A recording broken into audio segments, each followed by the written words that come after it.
When we say Vedic, we do not or should not mean ordinary literature. When we say Purana, we don't just mean an epic or a history, but we mean that in a spiritual context. Hence, by the name Srimad Bhagavatam, we need to explain it and other texts in a way both for the scholars working various types of philosophy and the regular practitioner who's just going to read it and enact things as they come across. It needs to be understood not only as this great work of antiquity, but as this work for the current times as well. Society has taken on a demonic personality. Society can be united, but it's not some mere material sense of socialism or communism. Humanity goes beyond the political modes and their countries.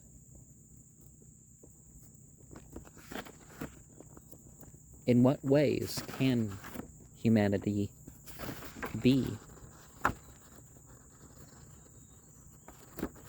of the same purposes?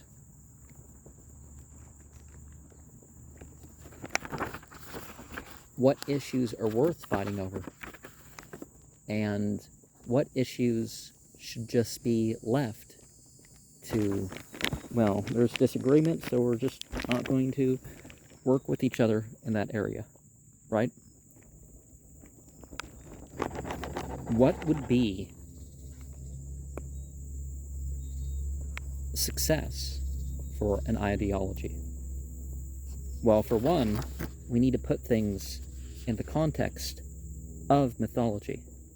Now, mythology does not mean something made up or something not true.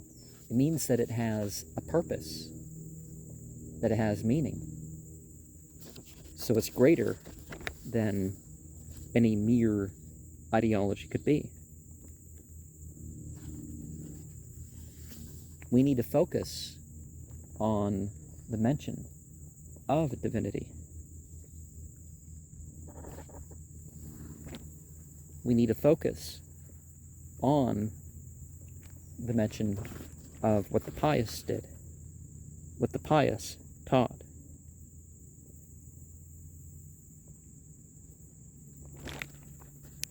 Every scriptural book or segment of a scripture is complete in itself, but it's good for us to develop a piecemeal practice, a piecemeal study of these texts. In a way, we can take our time, but who knows how much time we have left. It's just, it takes time to work up towards things. Like, chanting for a couple hours a day, that doesn't come easy right away. Or maybe it's not always easy, but maybe that's not the point. Yes, you can chant and be happy, but we need to focus on the devotional aspect of that or anything else.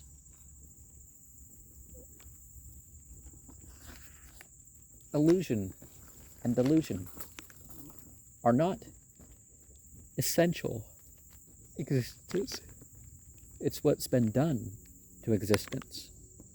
So even present in material and mental existence, we can live on the spiritual platform. And in the darkest of ages, there is scriptures that can guide us. And there are so many lessons in the past of those that we can learn from. And for one, we can learn how to spend our last time, no matter what the actual length of that is. Sometimes something happens and you're just sure you're going to die. I was watching this lecture and they talked about how a prophet struck someone in battle and they survived to go tell people, and the injury burst apart, killing them after they did that. And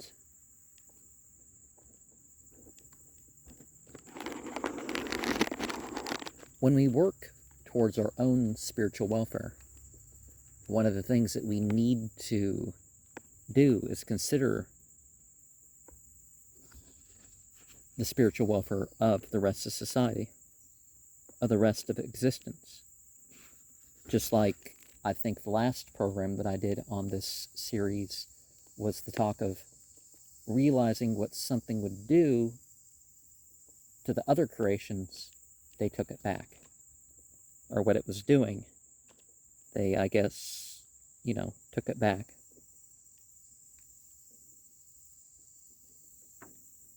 And in general, it helps to read things in order, at least the first time.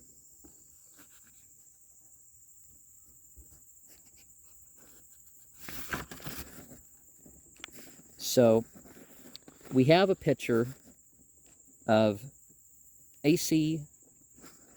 Bhaktivedanta Swami Prabhupada. White, some sort of yellow wrap, and I don't know, sort of this orange pink color. And he's got the, that arrow line thing on his head. I forget exactly what it's called, but, and he's sitting on a yellow mat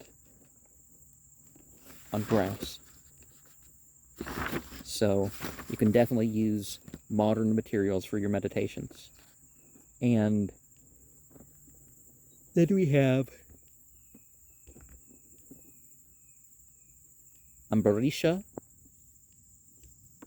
and with his queen, and they're observing of the Ekadasi and the Devadasi oaths in the month of Kartika. But more about that later. And so they're very, very opulently adorned. Flowers, not so much in jewels, but maybe their crowns and necklaces. Yeah, they're really representing some serious wealth, not just the gold parasols above them. But the people are before them. Some have musical instruments. Some are sitting listening. So they're spiritually guiding the people, obviously. And then we have the fire-breathing entity. Again, something we'll talk more about later. That's a fire being. And this person operating it. And they have the squarish trident. And people are sort of horrified about what's going on. But it's directed at the guy in the throne. So the king. And then we have this sphere, sort of it's not really arranged like a swastika, but you know what I mean. If you had a swastika, you could show the same thing. And so this guy's running from this burning discs throughout the universe, all the planets and stars and stuff. And then there's the return to the king and the queen, and instead of in fear, their company is, pious reflection and attention. And, is it the same guy from the last one? Yeah, it looks like it's the same guy from the last one that's saying, okay, I made a mistake, I'm sorry here. And then, completely prostrating, but the king has some level of control over this burning sphere, and it's giving off all the piercing light, and of course everybody else is astonished. And then there's surrounded by women and animals and all that, and flowers in the river, and very lush grove. And then there's a pavilion of some sort. A lot of these are temple spaces, but then we have, there's a white horse in the background. Somebody's talking to a sage. There's some dead bodies, remains of dead bodies about. There's helmets, so there must have been a war. Mountains in the background.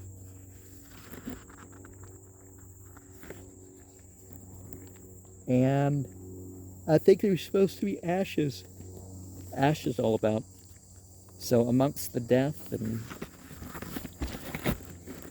and so a very interesting phrase considering the modern stuff that's going on.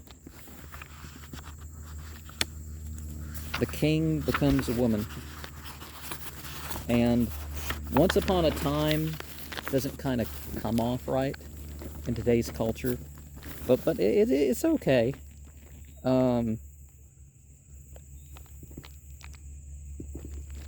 So this person lives as a man, and is the story that he was actually a man and then actually a woman? It kind of went back and forth.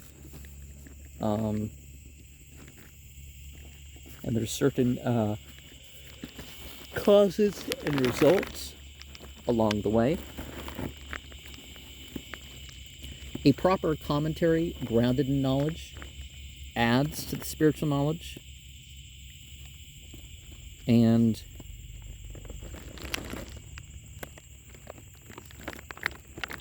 I do admit that I heard of even the Bhagavad Gita through the International Society of Krishna Consciousness. So, there's that. And, is there a whole listing of the verses? Maybe they're just listing in the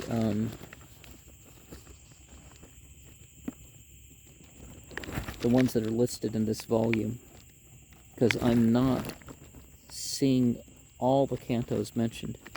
At the time of the particular book that I had before, it's in this volume. Okay, that's why. Only 1 through 9 was printed at that time. And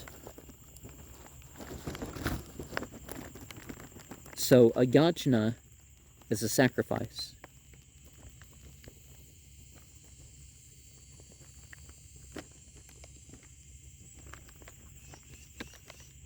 Vanaprastha is to retire from family life. Tilaka are the clay marks upon the forehead that proclaim someone as if they're, as if they are a temple. And so that's what I was talking about, on Prabhupada's head.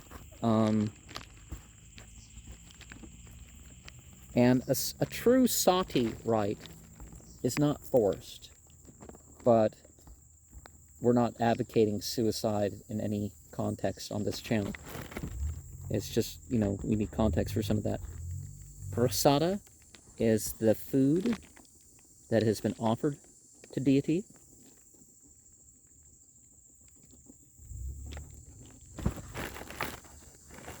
The mridanga is a clay drum that people use in the congregational chanting. Karatalas are the hand cymbals. The Jiva Tattva are the living entity parts. You know, each one is a part and parcel, as people say. Grahastha is somebody who is a householder, but, you know, they're following the scriptural regulations in being a husband or wife. Ekadasi is fasting for remembrance. And so the 11th day of the waxing and the waning moon is when people would observe that. And Debe Parada is the duration of a Brahma life. Not a priest, the bigger thing. Chandala is a person that's accustomed to filthy ways, usually because of low birth or, you know, perhaps imprisonment or something. Avatara means descent.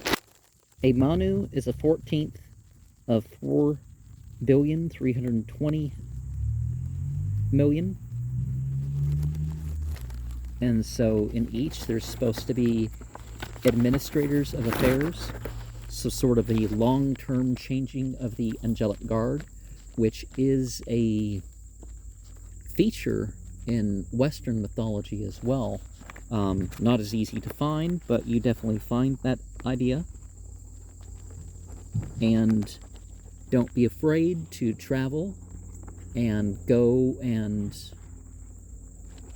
well, perhaps be afraid, but do it anyways, that to travel and spread the message, the rightful message of good and truth, wherever it seems like that should be.